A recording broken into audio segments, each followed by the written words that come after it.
याद कीजिए दोस्तों, आज से 10 दिन पहले इसी मंच पर मैंने आपको बताया था कि रजत शर्मा की आपकी अदालत में देश के सबसे अमीर उद्योगपति गौतम अडानी आने वाले हैं। वो गौतम अडानी जिनका हाल ही में एनडीटीवी पर कब्जा हो गया है।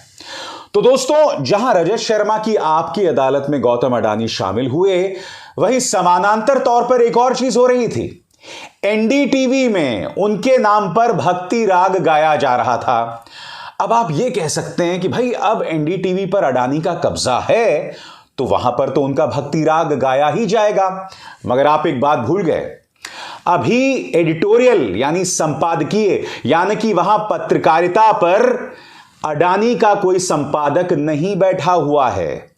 अभी शेयर के लिहाज से, कंपनी के लिहाज से ही कब्जा हुआ है। मगर एनडीटीवी पर देखिए दोस्तों, पूरा भक्ति राग चल रहा था। एक नहीं, दो नहीं, मैंने सिर्फ इनकी वेबसाइट पे कम से कम आधा दर्जन से ज्यादा कहानियां रजत शर्मा के अंदर गौतम अडानी ने क्या कहा उस पर कवरेज हुआ है। मैं आज एनडीटीवी से एक सवाल पूछना चाहता हूं, क्या गौतम अडानी इस देश के प्रधानमंत्री हैं? क्या गौतम अडानी इस देश के गृह मंत्री हैं? मैं ये बात समझ सकता हूं कि अगर आपकी अदालत में देश के प्रधानमंत्री आए, देश के गृह मंत्री आए, उत्तर प्रदेश के मुख्यमंत्री भी आए, तब अगर आप उन्हें दिखाएं तो बात समझ आता है खबर के लिहाज से। मगर अगर आप देख रहे होंगे, एनडीटीवी ने बाकायदा आपकी अदालत की तस्वीरों के साथ यह खबर दिखाई है। दोस्तों, यह अप्रत्याशित है अपने आप में। मुझे आज कुछ और याद आ रहा है दोस्तों, और यह एनडीटीवी के लिहाज से बहुत चिंताजनक बात है और दुखद भी। जी न्यूज नेटवर्क में क्या होता था, उनके जो मालिक हैं सुभाष गोयल या सुभाष गोयनका, वो जो मर्जी करते थे, वो छींकते भी थे ना, तो चैनल पर वो दिखाया जाता था। अब दोस्तों, मुझे समझ आता है कि गौतम अडानी का एनडीटीवी पर संपूर्ण कब्जा होने से पहले ही रवीश कुमार ने इस्तीफा क्यों दे दिया था। क्योंकि मुझे याद है उनसे लंबी चौड़ी बातचीत हुई थी और मैंने रवीश से कहा था कि रवीश, मुझे लगता है कि तुम्हें तब तक रहना चाहिए जब तक तुम्हारे काम पर अंकुश ना डाला जाए। जब तक गौतम अडानी का संपादक तुम पर अंकुश ना डाले तब तक वहां बने रहो। तो रवीश ने कहा था कि मैं अपनी बेइज्जती क्यों करवाऊं। रवीश ने मुझसे यह भी कहा था कि मैंने जितने पिछले 20 साल या 20 साल से ज्यादा एनडीटीवी में वक्त बताया, करीब 25 या 27 साल, मुझ पर एक बार भी डॉक्टर प्रणॉय रॉय या मेरे किसी संपादक ने नहीं कहा कि यह करो या वो करो।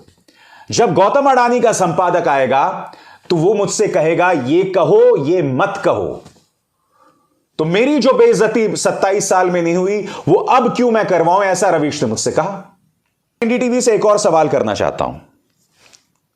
इससे पहले पिछले 27 सालों में एनडीटीवी के बड़े बड़े ब्रांड कौन से रहे हैं? एक तो खुद डॉक्टर रॉय, रवीश कुमार, राजदीप सरदेसाई, ये तमाम लोग एनडीटीवी से निकले हैं और एनडीटीवी से जुड़े रहे हैं। मैं एक सवाल पूछना चाहता हूं, जब रवीश एनडीटीवी में काम कर रहे थे तो कई जगह जाते थे, भाषण देते थे। क्या एनडीटीवी ने कभी भी उनके किसी भाषण का कोई हिस्सा दिखाया?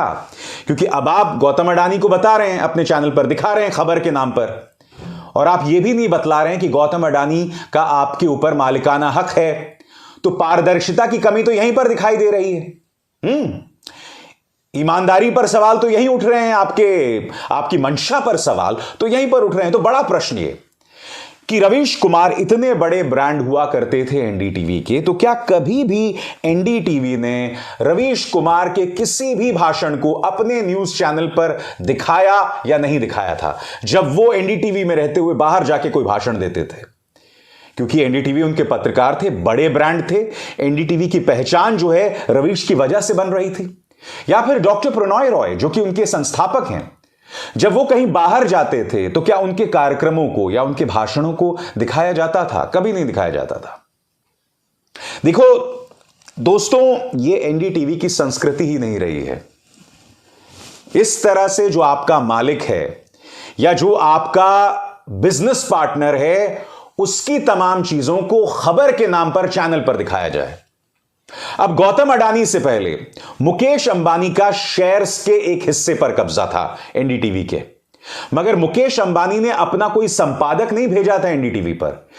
इस वजह से एनडीटीवी स्वतंत्रता से अपना काम कर पा रहा था। आप में से कई लोग मुझसे सवाल करते हैं कि भाई मुकेश अंबानी का भी तो कब्जा था एनडीटीवी पर। पहली बात, कब्जा नहीं था, कुछ शेयर्स पर उनका कब्जा था, मगर उन शेयर्स पर कब्जे के बावजूद मुकेश अंबानी ने कभी भी अपना कोई संपादक एनडीटीवी पर नहीं थोपा। इसलिए एनडीटीवी की स्वतंत्रता बनी हुई थी, इसलिए एनडीटीवी में रवीश कुमार जैसे पत्रकार काम कर पा रहे थे। गौतम अडानी के आने से क्या परिवर्तन हुआ है कि गौतम अडानी ने पूरा कब्जा कर लिया एनडीटीवी पर, वहां के पत्रकारों पर भी, वहां की पत्रकारिता पर भी, वहां के संपादकीय यानी एडिटोरियल पर भी। यह फर्क है मुकेश अंबानी के एनडीटीवी में रहने और गौतम अडानी के कब्जे के बीच में। तो अब इस बात को लेकर आगे से बहस ना हो।